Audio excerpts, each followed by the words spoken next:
Bismillahirrahmanirrahim. Dear student, Assalamu alaikum.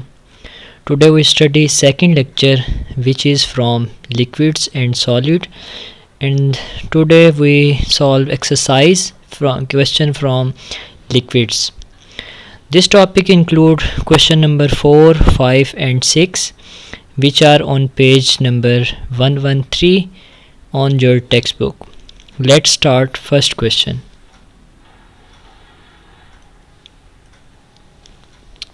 Question number 4. What type of intermolecular forces will dominate in the following liquids? यहाँ पे ये different liquids दिए हुए हैं, आपने इनमें बताना है कि कौन कौन सी फोर्सेस जो हैं वो इसमें मौजूद हैं या डोमिनेट करती हैं. Number 1, ammonia. अगर आप अमोनिया में देखें तो अमोनिया के अंदर नाइट्रोजन जो है वो प्रेजेंट है. तो nitrogen is sufficiently stronger electronegative element, therefore nitrogen of one molecule develop hydrogen bond with hydrogen of other molecule in ammonia, hence hydrogen bond dominate. Ammonia के अंदर बेसिकली नाइट्रोजन मौजूद होता है. जैसा कि हमने पढ़ा है कि जब भी हमारे पास नाइट्रोजन और हाइड्रोजन के दरमियान बॉन्डिंग होगी, क्योंकि नाइट्रोजन हाई इलेक्ट्रोनेगेटिव है और हाइड्रोजन जो है वो हाईली इलेक्ट्रॉन डेफिशिएंट है, तो जब भी किसी कंपाउंड के अंदर नाइट्रोजन और हाइड्रोजन दोनों प्रेजेंट होंगे तो ऐसे मालिक्यूल के अंदर हाइड्रोजन बॉन्डिंग जो है वो प्रेजेंट होती है. तो इसलिए हम कह सकते हैं कि अमोनिया के अंदर जो है वो हाइड्रोजन बॉन्ड डोमिनेट करता है. Number 2, octane.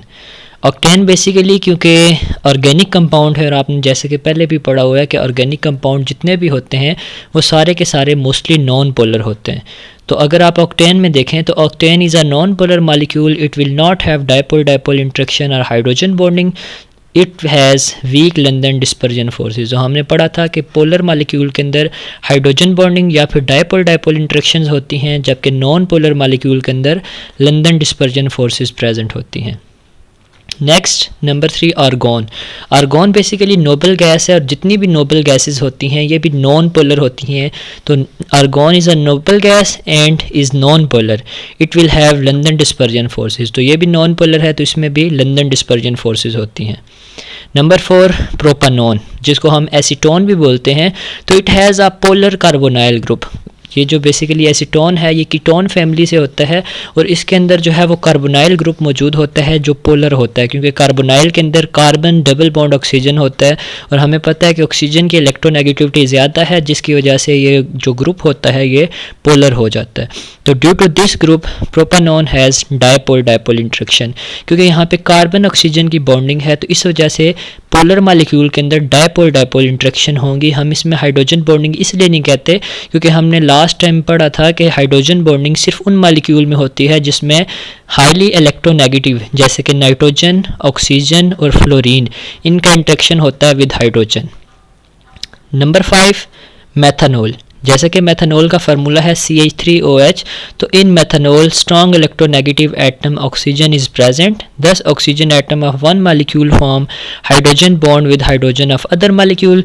दस मेथनॉल हैज़ हाइड्रोजन बॉन्डिंग. अगर हम हाइड्रोजन बॉन्डिंग देखें इसके अंदर तो इसके अंदर हाइड्रोजन बॉन्डिंग इस वजह से होती है क्योंकि ऑक्सीजन का डायरेक्ट बॉन्ड है विद हाइड्रोजन, और जब भी ऑक्सीजन का डायरेक्ट बॉन्ड होगा हाइड्रोजन के साथ, जैसे कि हमने वाटर के अंदर देखा था, तो ऐसे मालिक्यूल के अंदर हाइड्रोजन बॉन्डिंग होती है.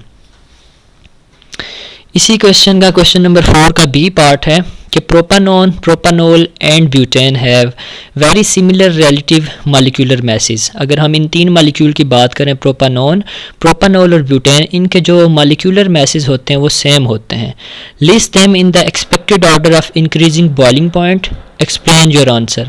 अब हमने क्या करना है, इन मालिक्यूल को अरेंज करना है इनके increasing order of boiling point से, और हमने साथ इस आंसर को भी एक्सप्लेन करना है कि हमने ये ऑर्डर क्यों लिखा है.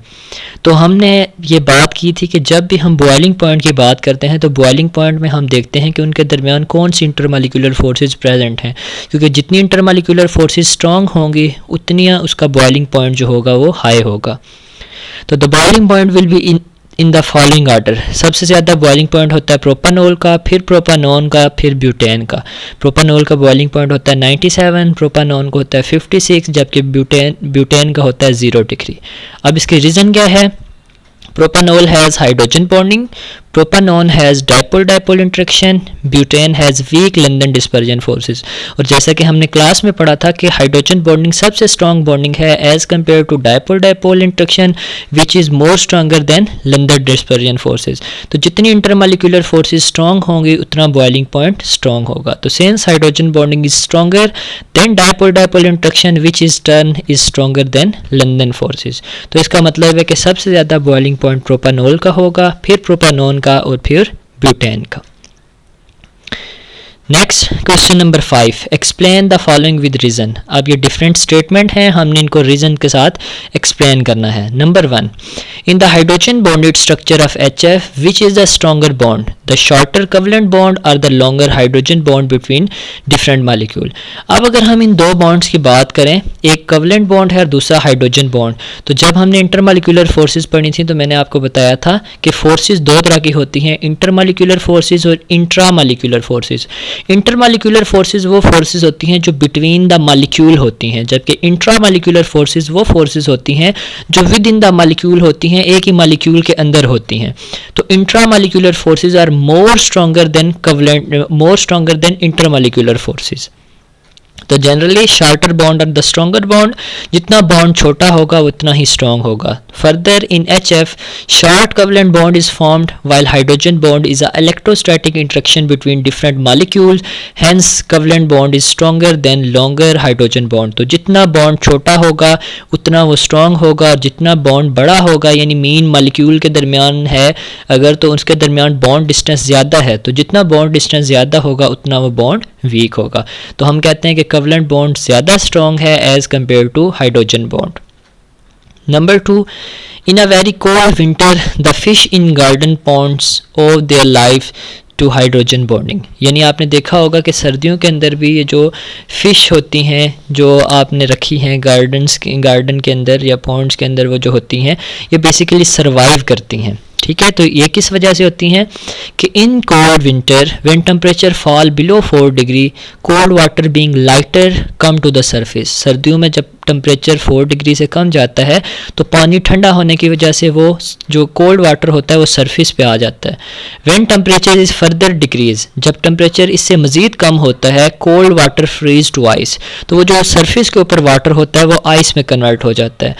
Thus an insulating layer of ice is form above warm water. हमें पता है कि आइस जो है वो इंसुलेटिंग होती है, ये एज अ इंसुलेटर बिहेव करती है। This layer of ice prevent further heat loss from underneath water. Basically क्या होता है कि ये जो आइस सरफेस के ऊपर होती है ये एज अ इंसुलेटर वर्क करती है, यानी फर्दर ये हीट लॉस नहीं होने देती, जिसकी वजह से उस आइस से नीचे जितना भी पानी होता है, नीचे ऊपर सरफेस के बाद नीचे जितना भी पानी होगा वो सारा का सारा गर्म रहता है, और फिर इस तरीके से जितनी भी फ़िश या एक्वेटिक एनिमल हैं वो वहाँ पे सर्वाइव करते हैं। तो thus it save aquatic life, for example fishes from cold.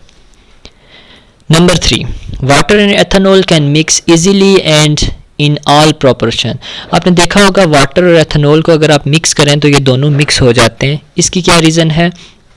Substance which can form hydrogen bond with each other are highly soluble into each other. Since both water and ethyl alcohol can form hydrogen bonding with each other, therefore they are miscible with each other in all proportion. हमने ये बात की थी कि अगर आपने ये check करना है कि कोई भी चीज़ soluble है या नहीं है, तो हम क्या करते हैं, बेसिकली हम ये चेक करते हैं कि वो like dissolve like रूल को फॉलो कर रहा है या नहीं, यानी दोनों चीज़ें पोलर हैं या दोनों चीज़ें नॉन पोलर हैं। अगर कोई भी दो सब्सटेंस सल्यूट और सॉल्वेंट पोलर हैं फिर भी वो मिसिबल होते हैं, फिर भी वो सॉल्युबल होते हैं, या अगर सल्यूट और सॉल्वेंट दोनों जो है वो नॉन पोलर हैं तो फिर भी वो मिसिबल होते हैं। और नंबर 2 हम देखते हैं उनके दरमियान इंटरमॉलिक्यूलर फोर्सेस। तो अगर हम वाटर और एथेनॉल की बात करें तो इन दोनों के अंदर हाइड्रोजन बॉन्डिंग है, सेम टाइप ऑफ बॉन्डिंग है। तो जब किसी भी दो मॉलिक्यूल्स के अंदर same type of intermolecular forces हों, सेम टाइप की बॉन्डिंग हो, तो वो दोनों एक दूसरे में मिसिबल होते हैं, वो एक दूसरे के अंदर हल हो जाते हैं। Next 4 number, the origin of the intermolecular forces in water, कि वाटर के अंदर इंटरमॉलिक्यूलर फोर्सेस का ओरिजिन क्या है, या वाटर के अंदर इंटरमॉलिक्यूलर फोर्सेस कैसे होती हैं। तो hydrogen bonding in water, water के अंदर बेसिकली हाइड्रोजन बॉन्डिंग जो है वो एग्जिस्ट करती है। Consider water, in water strong electronegative oxygen attract shared pair of electron more toward itself, thus oxygen get large partial negative charge and hydrogen get large partial positive charge.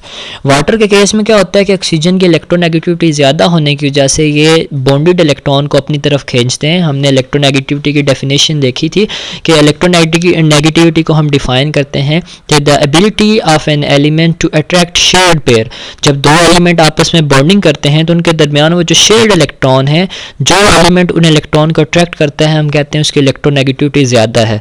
जब उसकी electronegativity ज़्यादा है तो उसके ऊपर partial negative charge आता है। तो यहाँ पे ऑक्सीजन की इलेक्ट्रोनेगेटिविटी ज़्यादा होने की वजह से ऑक्सीजन पे पार्शियल नेगेटिव चार्ज आता है और हाइड्रोजन पे पार्शियल पॉजिटिव चार्ज।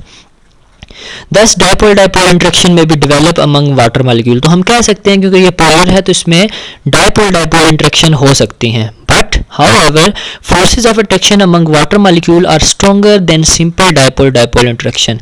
लेकिन वाटर के अंदर जो फिर बॉन्डिंग होती है वो डाइपोल-डाइपोल इंटरेक्शन से भी क्या होती है, स्ट्रॉन्ग होती है। Oxygen has two lone pair of electron. Moreover, hydrogen create a strong electric field due to its small size. Oxygen के पास दो lone pair होते हैं, जबकि हाइड्रोजन का साइज स्मॉल होने की वजह से वो strong electric field प्रोड्यूस करता है। Thus, the oxygen atom of one water molecule linked to the hydrogen atom of another water molecule through lone pair by a coordinate covalent bond। तो फिर यहाँ पे हम कहते हैं कि इस मॉलिक्यूल के अंदर डाइपोल डाइपोल इंटरेक्शन नहीं है बल्कि हाइड्रोजन बॉन्डिंग है, क्योंकि hydrogen bonding is more stronger than dipole-dipole interaction। फिर क्वेश्चन नंबर 6 का ए पार्ट है कि briefly consider some of the effect on our lives if water has a very weak hydrogen bonding present among its molecule। यानी वो ये कह रहा है कि अगर हमारे वाटर के अंदर हाइड्रोजन बॉन्डिंग क्या हो, वीक हो, तो उसका हमारी लाइफ के ऊपर क्या इफेक्ट होता है। In water molecule, if hydrogen bonding is weak, it will have the following effect on life। अगर पानी के अंदर ये जो हाइड्रोजन बॉन्डिंग है ये वीक होती तो लाइफ के ऊपर इसका क्या इफेक्ट होता है। Number 1, the freezing point of water will be lower than 0 degree। This will be a serious problem to the life of living things। तो उससे क्या होता कि वाटर का जो फ्रीजिंग पॉइंट है वो 0 से भी कम होता, ठीक है। तो फिर हमारे लिए बहुत ज़्यादा जो थी वो प्रॉब्लम्स बन सकती थी। Water act as thermostat for our earth with weaker hydrogen bonding water will not be a thermostat, thus there will be a large change in temperature on the earth। thermostat का मतलब ये है कि आपने देखा होगा और पहले पढ़ा भी होगा कि बेसिकली क्या होता है कि हमारे अर्थ के टेम्परेचर को कंट्रोल करने के लिए वाटर क्या करता है, large amount of heat absorb करता है और थोड़ी सी क्वांटिटीज़ की जो है वो एवोपरेट होती है। तो अगर वाटर का जो उसके अंदर हाइड्रोजन बॉन्डिंग है वो कम होती तो क्या होता कि वाटर थोड़ी सी हीट एब्जॉर्ब करने के बाद एवोपरेट हो जाता, तो हमारा अर्थ का जो टेम्परेचर था वो फिर मेंटेन नहीं हो सकता था, इसमें लार्ज चेंजेस जो थी वो आ जाती। Number 3, due to weak hydrogen bonding density of ice will not be lesser than water. Similarly अगर वाटर के अंदर हाइड्रोजन बॉन्डिंग वीक होती तो फिर क्या होता है कि आइस की डेंसिटी कम ना होती वाटर से, जैसा कि अभी हमने स्टडी किया था कि आइस की डेंसिटी कम होती है जिसकी वजह से वो सरफेस पे आ जाती है। तो अगर वाटर के अंदर हाइड्रोजन बॉन्डिंग वीक हो जाती तो फिर आइस की डेंसिटी ज़्यादा होती, वो आइस नीचे रहती जबकि लिक्विड वाटर जो था वो ऊपर रहता। तो thus it would be danger for aquatic life. तो फिर ये एक्वेटिक लाइफ के लिए क्या होता, डेंजरस होता। B part, all gases have a characteristic critical temperature। Above the critical temperature it is impossible to liquefy a gas। यानी हर gas का क्रिटिकल टेम्परेचर होता है कि अगर हम उस क्रिटिकल टेम्परेचर से टेम्परेचर ज़्यादा रखें तो हम जो है वो गैस को लिक्विफाई नहीं कर सकते। The critical temperature of carbon dioxide and methane are 31.14 degree Celsius and -81.9 degree Celsius respectively. अब उसने यहाँ पे कार्बन डाइऑक्साइड और मीथेन का जो है वो क्रिटिकल टेम्परेचर बता दिया है। अब वो कह रहा है कि which gas has the stronger intermolecular forces, briefly explain your choice. The critical temperature of carbon dioxide is closer to room temperature। क्योंकि 31.14 है मीन, इसका जो टेम्परेचर है वो रूम टेम्परेचर के बराबर है। It show that carbon dioxide ready to be liquefy around room temperature। तो कार्बन डाइऑक्साइड रूम टेम्परेचर पे क्या हो जाती है, लिक्विफाई हो जाती है। अगर हम कार्बन डाइऑक्साइड पे थोड़ा सा भी प्रेशर अप्लाई करें तो वो फ़ौरन से लिक्विफाई हो जाएगी। However, critical temperature of methane is -81.9 degree। It show that methane must be cooled below this temperature temperature so that it could be liquefy by applying pressure. तो अब जैसे आप देख लें मीथेन का जो क्रिटिकल टेम्परेचर है वो -81.9 है। तो सबसे पहले हमें इतना टेम्परेचर मेंटेन करना पड़ेगा विच इज़ इम्पॉसिबल। तो इसका मतलब है कि ये -81.9 से टेम्परेचर जब मज़ीद हम कम करेंगे तो फिर जाके ये क्या होगी, लिक्विफाई होगी। It show that methane must be cooled below this temperature so that it could be liquefy by applying pressure. Since at room temperature carbon dioxide is easily liquefied but methane not, hence carbon dioxide has strong intermolecular forces than methane at the same temperature। तो जिसका critical temperature जो है वो ज़्यादा होता है हम कहते हैं कि उसके दरमियान उसके अंदर जो है वो इंटरमोलिकुलर फोर्सेस भी स्ट्रांग होती हैं।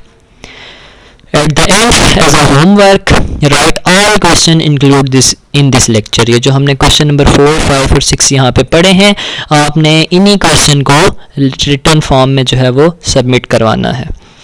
ओके क्लास, अल्लाह हाफिज़।